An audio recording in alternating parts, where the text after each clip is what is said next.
My name is Harold Mayfield, but folks around here just call me Hal. I'm 73 years old, and I've lived my whole life in a quiet corner of Brookhaven, Mississippi, the kind of place where everybody waves from their porch and gossip travels faster than the mail. If you're hearing my voice right now, please take a second to like this video and subscribe to the channel. It truly helps an old man like me keep sharing stories that come straight from the heart. And if you're watching this somewhere far away, drop a comment and tell me where in the world you're listening from. I read every single one of them. Now, let me tell you about the day that changed everything I thought I knew about love, trust, and marriage. It wasn't a car accident, it wasn't a crime, it was something quieter, something that hid in plain sight for 40 years. It all started with a trip I decided not to take. Back in March 2020, I was 68 years old. My wife Evelyn and I had been married for just over 4 decades. We had 2 grown kids, a modest brick house we'd built ourselves, and a life that, at least from the outside, looked steady as an oak tree. That week, I was supposed to drive up to Memphis, Tennessee, to visit my younger brother, Tom. He'd been battling heart problems, and I hadn't seen him in months. Evelyn said she couldn't go along, she had church commitments that weekend, a women's retreat or something like that. That was fine by me. She was active in the church, always had been. On Tuesday night, I packed my small suitcase, lined up my medications, and left a note on the counter with my route and the motel I'd stay in overnight. Evelyn, being the caring wife she was, baked me a sweet potato pie to take to Tom. We kissed goodnight, like always. Everything seemed normal. But life has a way of turning itself inside out when you least expect it. At 4:15 a.m., before the first bird even chirped, my phone rang. It was Tom's daughter, my niece. "Uncle Hal, Daddy's in the hospital again," she said, her voice shaky. "They're not letting visitors in for a few days." I sat there at the kitchen table, half awake, staring at my packed bag. There was no point in driving 6 hours north just to be turned away at the hospital. So I decided to postpone the trip. And that's when the strangest idea came to me. Instead of telling Evelyn the trip was off, I thought, what if I surprise her? Maybe it was old-fashioned romance talking, or maybe I just missed the closeness we used to have. I figured I'd let her think I was gone, then come back later that evening with flowers and a nice dinner planned. You know, bring a little spark back into the routine. I even remember chuckling to myself, saying, "Harold, you old fool, trying to play Cupid at 68. If only I'd known what that decision would uncover. If only I'd just driven to Memphis like I was supposed to." At 6 in the morning, I backed my old Ford out of the driveway, just to keep the act alive. I circled through town, grabbed breakfast at a diner on Route 51, and waited for the day to go by. Around 4 in the afternoon, I headed back home, rehearsing in my head how I'd surprise her, maybe sneak in, light a few candles, pour a little wine, and catch her smile. But when I pulled into the driveway, something didn't feel right. Her car wasn't there, but the living room light was on. Now, Evelyn was the kind of woman who never left lights burning in the day. She was frugal to the bone. So right away, I felt a little knot in my chest. I parked quietly, grabbed my flowers from the passenger seat, and walked up to the porch. The screen door creaked just like it always did. I stepped inside, expecting to smell the lemon cleaner she used every Friday. But the house smelled different that day, like perfume, heavy and unfamiliar. "Evie?" I called out softly. No answer. I walked through the kitchen, spotless, nothing out of place. The clock ticked loud enough to echo through the silence. Then I heard something faint. A voice. Coming from down the hallway, from our bedroom. It was low at first, like someone whispering. Then a laugh, not hers. A man's laugh. My heart stopped cold. I stood frozen in the hallway, those flowers trembling in my hand. For a moment, I thought maybe I was hearing the TV. But then I realized the TV wasn't on. And what I heard next erased any doubt. It was her voice. Her soft, familiar voice saying things I hadn't heard her whisper to me in years. I can't even describe what it's like when your world collapses in a single second. Your knees go weak, your breath short, your brain refuses to believe what your ears already know. I turned around, stumbled back into the kitchen, and leaned against the counter. My hand found the edge of the table, gripping it so hard my knuckles turned white. It took me 10 whole minutes to steady myself. Then I left. I didn't slam the door. Didn't make a sound. I just walked out the same way I'd come in. The bouquet of flowers, I left them on the porch steps. I drove for hours that evening, down back roads I hadn't taken since my teenage years, until the sky turned orange and the first stars came out. By the time I got home again, long after midnight, the house was dark. Her car was back in the driveway. Inside, everything looked normal. She was asleep, or pretending to be. And that's when I realized I didn't know who Evelyn really was anymore. After 40 years of shared mornings, family dinners, holidays, and quiet evenings, I was suddenly living with a stranger. And I had no idea what to do about it. If you're watching this video right now, do an old man a small favor. Tap that like button and subscribe so you won't miss the next part of this story. I promise you, every word I tell comes from real life, and sometimes the truth is stranger than anything you could ever make up. Now, before I tell you what happened after I caught that sound in my house, the one that still rings in my head some nights, I need to take you back to where it all started. Because to understand the kind of man I was, and the kind of husband I tried to be, you have to know where I came from. I was born in 1947, in a place called Brookhaven County, Mississippi, though folks here just call it the Bend. Back then, it was all red dirt roads, cotton fields, and front porches with wooden swings that creaked louder than the crickets. We didn't have much, but I never once felt poor. Mama used to say, "Hal, poor ain't about money. It's about manners and heart." And I guess that stuck with me all my life. My daddy, Mr. Clarence Mayfield, worked the land sun up to sundown. Corn, soybeans, a little patch of okra and collard greens. Mama, Miss Louise, ran the house like a captain steering a ship, strong, steady, full of grace. There were 6 of us kids, me right in the middle. The Mayfield house was small, one of those single-story wood frames with a tin roof that clattered like a drum every time the rain came down. We had a potbelly stove in the middle of the kitchen and one radio that picked up more static than music. But Lord, there was laughter in that house. Loud, echoing laughter that could drown out the storms outside. I started school at the Willow Grove Elementary, about 3 miles from home. We walked barefoot in summer and wrapped our feet in old feed sacks in the winter. When I tell the young ones that today, they think I'm joking, but that was life back then. Around the time I turned 9, Daddy took me into town to visit a man named Mr. Leroy Hatcher.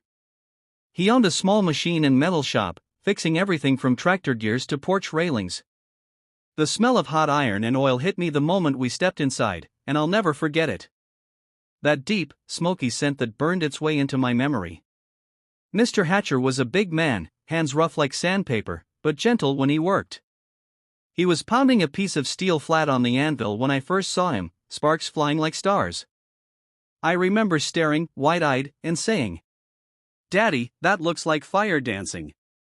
He chuckled, wiped his forehead, and said, "That's exactly what it is, son, fire that listens when you talk to it." Something inside me clicked that day. I didn't know it yet, but that was the moment I found my calling. By the time I was 13, I was spending every free hour at Hatcher's shop. At first, all I did was sweep the floors, haul scrap metal, and keep the fire going. But every now and then, he'd hand me a hammer, show me how to strike. Not too hard, not soft, you gotta feel the steel breathe. He was right.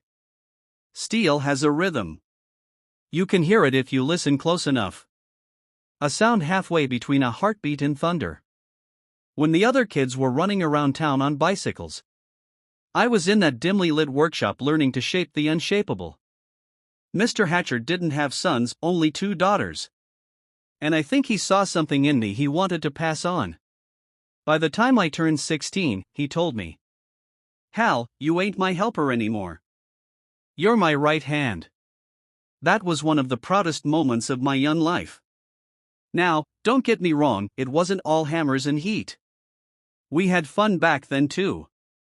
Every Saturday night, the town would gather at the Brookhaven Community Hall. Folks brought guitars, banjos, and sweet tea by the gallon. The air smelled of barbecue smoke and honeysuckle, and you could hear laughter rolling down the road before you even got there. That's where I learned to dance, where I had my first crush. And where I started dreaming of a future that didn't involve breaking my back on a plow like my father did. By the late 60s, the world was changing fast. I finished high school in '65, right when the country was buzzing with talk of rights and wars and music that made the older folks frown. But in our little town, time moved slower. While other boys packed up and left for the cities, I stayed. When Mr. Hatcher got too old to keep the shop running, he called me in one hot summer day and said, "Hal, this forge has been burning longer than you've been alive. It's time you kept it lit." He sold me the place for half what it was worth. I paid him off a few dollars a week for years, but he never minded. He said, "I'm investing in your hands, not your wallet." That small gesture, that faith, turned me into the man I am today. By the time I was 22, I was the youngest business owner in Brookhaven. Mayfield Metalworks wasn't much, just a wooden sign, 2 anvils, and an old furnace. But to me, it was a castle. Farmers brought me broken parts and busted hinges. And I turned them into something useful again.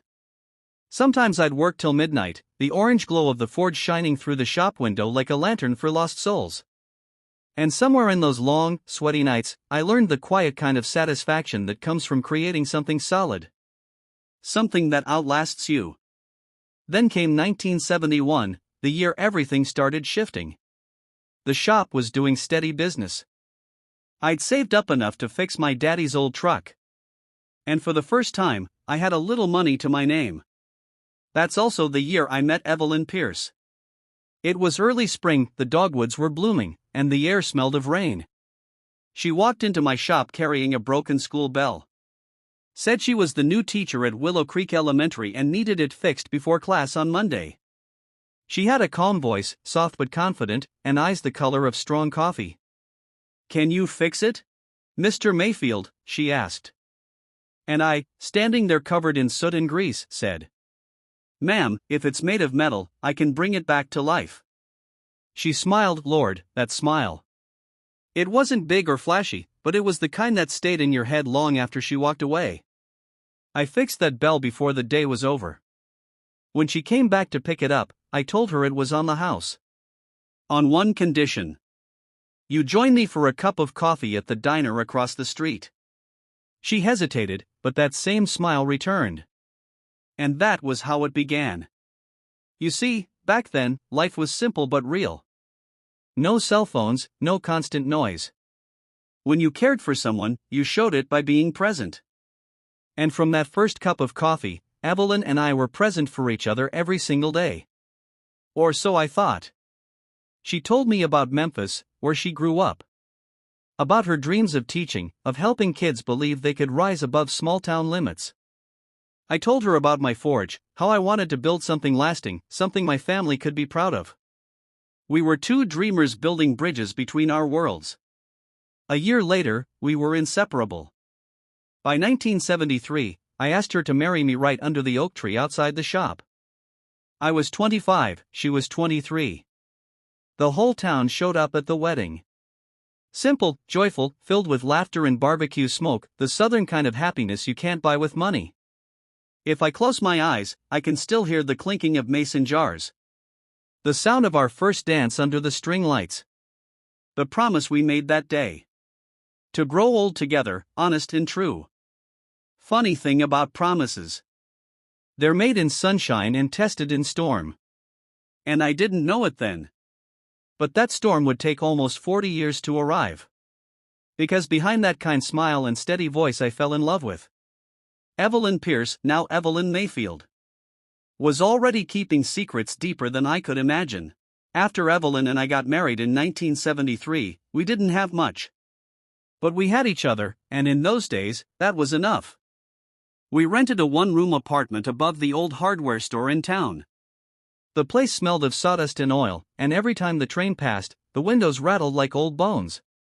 But I tell you, I've never been happier. Every morning I'd head to the forge. And Evelyn would walk down to the little schoolhouse. Her lesson plans tucked under her arm. Hair tied up with a red ribbon I'd given her on our first anniversary. At night, we'd sit by the window with 2 mugs of cocoa. watch the town lights flicker below, and dream about the future. Sometimes she'd rest her head on my shoulder and whisper, "One day, Hal, we'll have our own land. A home surrounded by trees, a porch swing, maybe even a garden." And I'd smile, because I could already see it in my mind. That quiet little place built by our own hands. It took 5 years of saving. 5 years of fixing every tractor in Brookhaven. 5 years of working late into the night. Before we finally found it. A patch of land on the edge of Coldwater Creek. 6 acres wide, covered in wildflowers and old oak trees. The soil was rich, the air smelled of pine and rain. And when the sun set, the whole sky turned gold. Evelyn stood there the first time we visited. Barefoot in the grass, her dress fluttering in the breeze. She looked around and said, "Hal, this feels like home." And right then, I decided it would be. I spent every weekend clearing that land. Chopping, digging, hauling.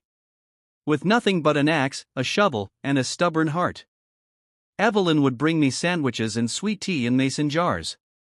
Sit on a tree stump, and talk about how she wanted the kitchen to face east, so she could see the sunrise every morning. We couldn't afford contractors, so we did it ourselves.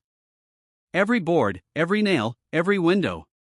Took almost 2 years, but when it was done, we stood in the doorway of that little white house and held hands in silence. No grand speeches. No music. Just the sound of crickets. The smell of fresh-cut wood, and the feeling that we'd built something sacred. We called it Mayfield Hollow. The next few years flew by. The shop started doing well. I'd built a reputation for honest work. And Evelyn became one of the most loved teachers in the county. In 1979, our first child was born. A little girl we named Anna Louise, after my mama. 2 years later came Jacob, our boy with his mama's eyes and my stubborn chin. Those were the golden years. Our mornings were filled with laughter. Our nights with storybooks and the creak of the porch swing. Evelyn sang lullabies in the same voice that used to read poetry aloud to her students. And sometimes, after the kids were asleep, she'd sit beside me in the shop, reading by lamplight while I worked the steel. I remember thinking, this is it. This is all I'll ever need. But life. Calls she took outside, away from me. And every time I asked, she smiled and said, "You worry too much." I told myself it was nothing. That after 40 years together, she deserved her space. But deep down, something in my gut told me different. One night in 2016, it happened. I woke up to the sound of the back door closing. It was 2:17 a.m. Evelyn's side of the bed was empty. At first, I thought maybe she couldn't sleep. Maybe she went to sit on the porch like she used to. But when I stepped outside, the air was cold and still. No light, no sound, just the dark whisper of the woods. Then I heard it. The sound that changed everything. A soft hum. A voice. Her voice. But she wasn't alone. Somewhere out there in the trees. She was talking to someone low, hurried, like she didn't want to be heard. And for the first time in 40 years, I didn't recognize the woman I loved. That night, February 12, 2016. The air outside was so still it felt like the world was holding its breath. The moon hung low, half covered by clouds, and the woods behind our house looked like a sea of shadows. When I realized Evelyn's side of the bed was empty, I didn't panic. I thought maybe she couldn't sleep. Maybe she'd gone to sit on the porch swing like she used to. But the back door was open. Just slightly, enough for the wind to whisper through. I slipped on my boots, grabbed the old flashlight from the counter, and stepped outside. The ground was damp from the evening rain. And I could see faint footprints leading toward the treeline. My heart was thudding like a drum in my chest. But I told myself not to jump to conclusions. 40 years of marriage, you build a kind of trust that feels like armor. I kept telling myself she'd have an explanation. Still, I followed. The path behind our house led down toward Coldwater Creek, a narrow stream that curved through the woods before spilling out by the old bridge road. I used to take the kids fishing there when they were small. As I walked, the sound grew clearer. A low voice, barely above a whisper. It was her. Evelyn. But she wasn't alone. I stopped behind a tree, turned off my flashlight, and just listened. At first, I couldn't make out the words. Only the tone, urgent, trembling, the way someone talks when they're trying not to cry. Then I heard another voice. A man's. Older. Come. And in that moment, my stomach turned cold. You shouldn't have come, she said. If Hal finds out, it'll destroy him. Destroy me? My throat went dry. The man answered, voice low and steady. He'll have to know eventually, Evelyn. Secrets don't stay buried forever. Secrets. That word hit me like a hammer to the chest. I took a step closer. The crunch of a twig snapping under my boot. Silence. Evelyn froze mid-sentence. Then I saw her silhouette turn toward the sound toward me. Who's there? She called out, her voice sharp, scared. I stepped out from behind the tree, the flashlight beam cutting through the dark. And there she was. My wife of 43 years. Standing by the creek in her nightgown and coat. Tears glistening on her cheeks. Beside her was a tall man in a dark jacket. His face half hidden in the shadows. For a moment, none of us moved. It was like time stopped. Then I spoke, quiet but firm. Evelyn, what's going on here? She looked at me like a child caught stealing. Her lips parted, but no words came out. The man stepped forward slightly. His voice was calm, respectful. Mr. Mayfield. I'm sorry you had to find out this way. Find out what? I said, my voice breaking. Evelyn reached for my arm. But I took a step back. Please, Hal, she said softly. Just listen to me. Then talk, I said. Because right now, all I see is my wife standing in the woods at 2 a.m. with a stranger. She started crying. Not loud, not dramatic. Just silent tears that rolled down her face. The man looked at her, then back at me. She didn't want to hurt you, he said. But she couldn't keep this from you forever. I turned my flashlight toward him. And that's when I saw his face. He looked to be in his late 50s.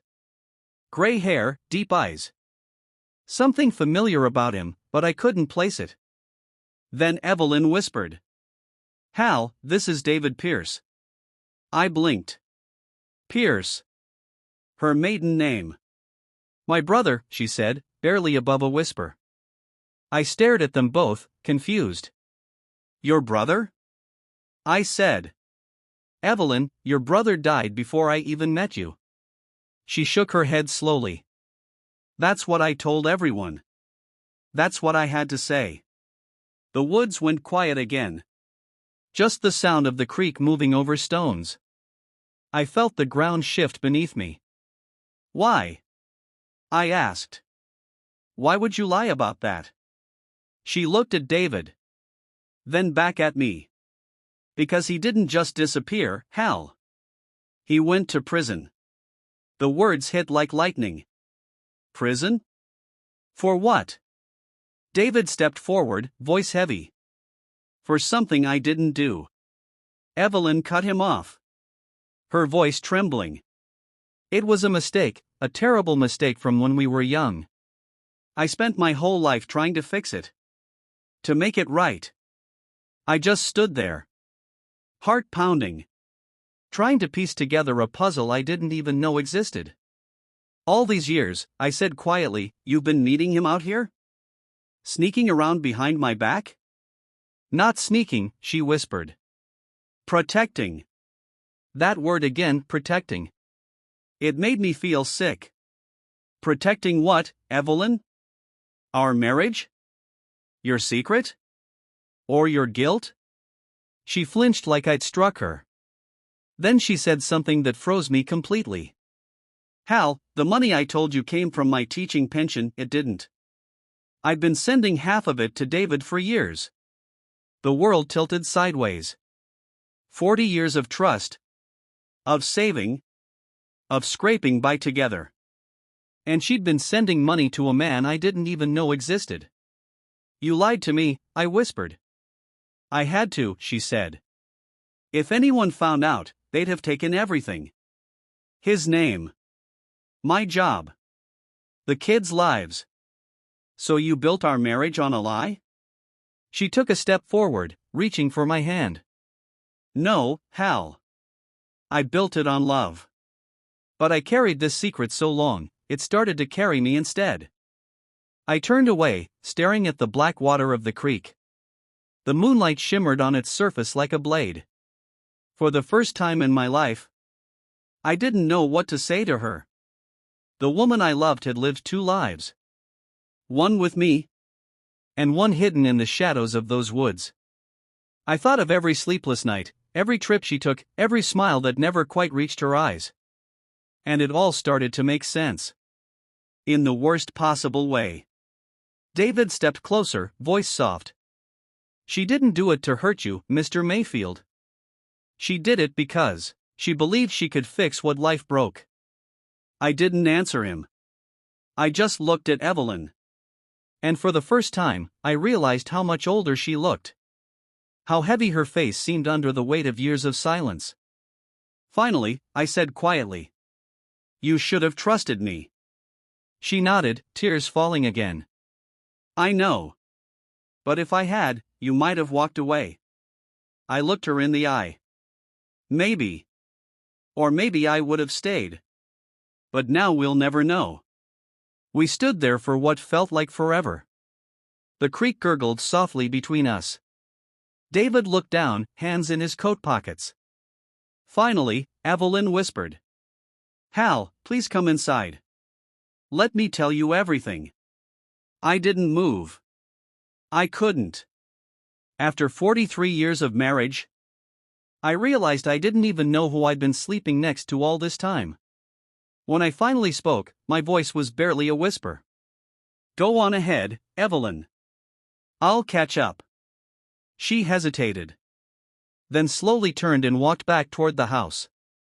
Her brother following behind. I watched their silhouettes fade into the dark. And I stayed there by the creek. Alone. Listening to the sound of the water.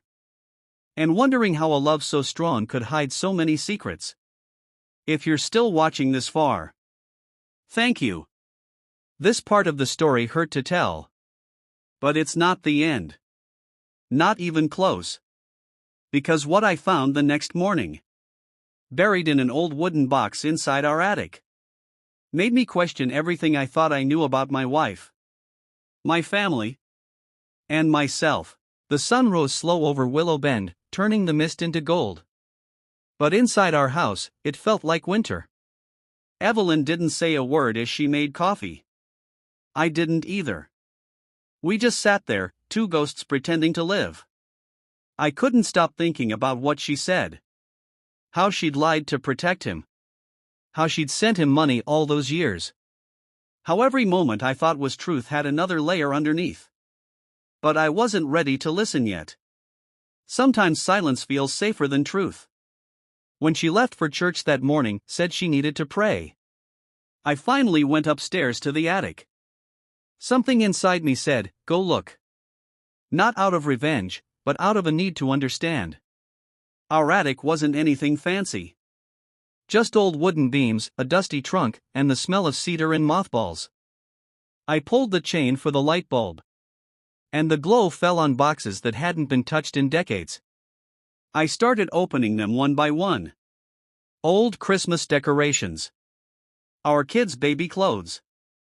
Love letters from the 1970s tied with a red ribbon. Then, tucked behind a stack of picture frames, I found it. A small wooden box with a rusted latch. The kind of box people used to keep family Bibles or war medals in. On top, written in faded ink, were the words, "For when the truth can't stay buried anymore." I just stared at it. My hand shook as I lifted it off the shelf. It was heavier than it looked. For a moment, I thought about leaving it there, pretending I never saw it. But deep down, I already knew this was the piece of the puzzle I'd been missing. I opened the latch. Inside were stacks of letters. Old, yellowed, and tied together with string. There was also a faded black and white photo of Evelyn as a young woman, standing next to the same man I'd seen last night, David. They were smiling. But behind them was a police cruiser. The first letter was dated July 9, 1971. The handwriting was Evelyn's. "Mama, please forgive me. I can't sleep knowing David is in that cell for something I did. He's taking the blame so I can keep my life, my job, my future. I told him not to, but he said a teacher's record would be ruined forever. I never meant for it to go this far. Tell him I'll spend the rest of my life making it right." I read those lines 3 times before the meaning hit me. It wasn't David who committed the crime. It was Evelyn. The second letter, written years later, explained more. Back in 1971, when she was just 18, Evelyn had borrowed her father's car to drive to Memphis. On the way back, she hit a man walking along the road at night. She panicked. She called her brother, David, who was a few miles away. He came, told her to leave, said he'd take care of it. By the time the police arrived, he was sitting behind the wheel. He never said a word about her. He took the fall. He was sentenced to 15 years in prison. Evelyn left Memphis, moved to Willow Bend, and never looked back. By the time I finished reading, my hands were trembling. The truth was worse than I ever could have imagined. But in a strange way, it made sense now. The guilt, the secret meetings, the way she'd always avoided talking about her past. I sat there in the attic, surrounded by dust and old memories. And I cried. Not because of the lie, but because I finally understood the weight she'd been carrying all those years. 40 years. 40 years of living with a mistake she could never undo. When she came home that afternoon, I was still sitting at the kitchen table. The box open in front of me. She froze when she saw it. For a moment, she didn't breathe. Then she whispered, "You found it." I didn't yell. Didn't accuse. I just looked at her and said, "Why didn't you tell me, Evie?" She sat down across from me, her hands trembling as she reached for one of the letters. "I tried," she said softly. "So many times. But every time I looked at you, at the kids, at the life we built, I couldn't bring myself to destroy it." Her eyes filled with tears. "David's life ended the day mine began, Hal. He lost everything. And I owed him. That's why I sent him the money. Why I helped him start over when he got out. I didn't do it to betray you. I did it to keep breathing." I looked at her, this woman I'd known since I was 20. And for the first time, I didn't see my wife. I saw a young girl who made a terrible mistake and spent the rest of her life trying to atone for it. We sat in silence for a long while. Then I said quietly, "Evelyn, guilt can build a house just as strong as love. But it'll never feel like home." She covered her face with her hands, sobbing softly. "I know. I wanted to tell you before we grew old. Before the Lord called me home. But every time I tried, I was scared you'd never look at me the same again." I reached out and took her hand. Her skin felt cold and fragile. And I realized, we were both just people trying to survive the weight of our choices. Maybe forgiveness wasn't about forgetting what someone did. Maybe it was about understanding why they did it. Weeks passed. We didn't talk much at first. But something changed between us. The silence wasn't heavy anymore. It was healing. David came by one last time before leaving town for good. He stood on our porch, hat in hand, and said, "You've got a good heart, Mr. Mayfield. She never stopped loving you. Even when she was drowning in her own mistakes." I shook his hand and said, "Take care of yourself. You've paid enough for what wasn't yours to pay. He nodded and walked away down the dusty road, disappearing into the sunset like a shadow finally set free. That summer, Evelyn and I started sitting on the porch again every evening. We'd drink coffee, listen to the crickets. And sometimes she'd lean her head on my shoulder and whisper, "Thank you for not hating me." And I'd answer, "I never could. I just wish you'd trusted me sooner." Because that's what love is, isn't it? It's fragile. It's messy. It's human. It's not about being perfect, it's about choosing to stay when things break. Now, years later, I sit alone on that same porch. The vines have grown over the fence. The air smells of honeysuckle and rain. And sometimes, when the wind blows just right, I swear I can still hear her humming from the kitchen, that same soft tune she used to sing when she baked peach cobbler. I close my eyes and smile. Because even though her secret nearly tore my world apart, I know this much to be true. Evelyn loved me.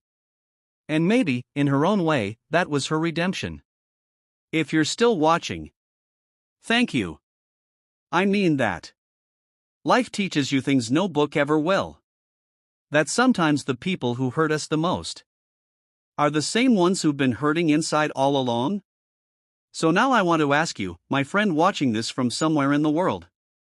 Backhand index pointing right, if the person you loved most confessed the biggest secret of their life to you, would you forgive them or walk away forever? Tell me in the comments. Because maybe that answer says more about you than you think. And don't forget to like this video, subscribe, and come back next week. I've got another story, one that'll remind you that even after betrayal, some hearts still find their way home. Red Heart.